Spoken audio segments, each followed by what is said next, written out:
Favorite ko sa bangus, yung chan. So, eto na nga mga Habibis. Palis ngayon si Happy David. Ma'am, saan ka pupunta? Uwi muna ako ng probinsya namin. Sa Cagayan de Oro. Anong gagawin mo doon? May a-attendan ako event and then... Banding with Mama B? Yes, mag-special time with Mama. Okay. Ingat ka. Safe travels. I will miss you. 1 week ako wala. Okay lang yan. Ba ako? Yes, enjoy your stay. Kiss mo na ako. Busy din ako sa work. Bye-bye. Bye-bye. Ingat ka. I love you. Love you too. Tia Julie, tayong dalawa lang dito. Mula si Happy David. Mamaya, magluluto ako ng sinigang sa mison na bangus, ha? Tayo lang naman dalawang kakain. Buti na lang wala si Lindy kasi siya ay allergic sa bangus, tiya. Kaloko, isinugod namin sa hospital nung isang araw, ha? Tayo dalawa lang kakain. I-ready mo na lang yung mga ingredients para pag nagluto ako mamaya ng sinigang na bangus sa miso. Ready na, ha? Kamahati, sibuyas, saka luya. Luya, at saka ano, tawag dito, Okra. okra, kangkong, at labanos. Labanos. Okay na yun, ha? Tapos yung boneless bangus. Thank you. Isa lang, dalawa lang ikakain. Thank you.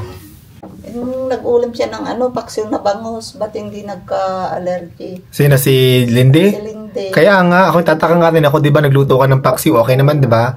Ang sabi, baka daw kasi, baka daw bilasa yung bangus. Hindi sariwa yung bangus. Hindi sariwa. Pero si Lindy lang ang nagkaroon ng ganong reaction. Yung ibang kumain na niluto ni Uncle, wala naman.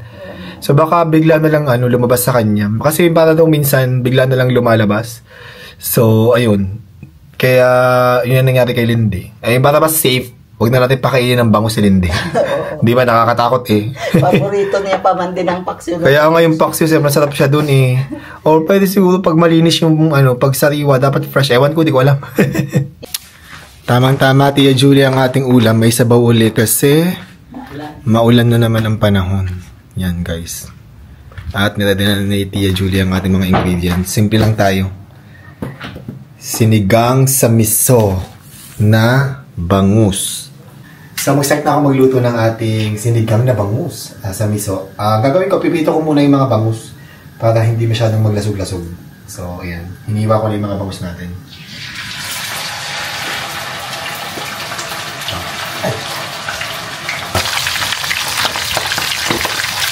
So, mag-start na ako magluto. Magigisa muna ako ng luya, sibuyas at saka kamatis.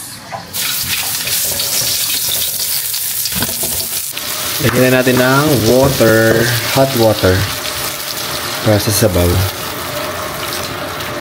Lagyan natin ng labanos at okra. Ang pampasim ko, sinigang sa miso na powder. 2 agad para sobrang asim. Ayan, kumukulo na guys. Ilagay na natin ang ating mga prinitong bangus. May naiwan pang isa yun.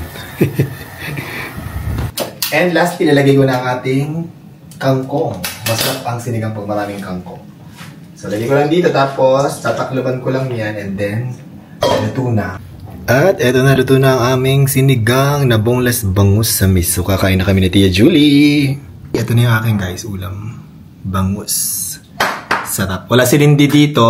Tama-tama kasi hindi siya pwede sa bangus. So, hindi siya makakakain kung nandito siya. Favorite ko sa bangus, yung chan. Super sarap ng chan.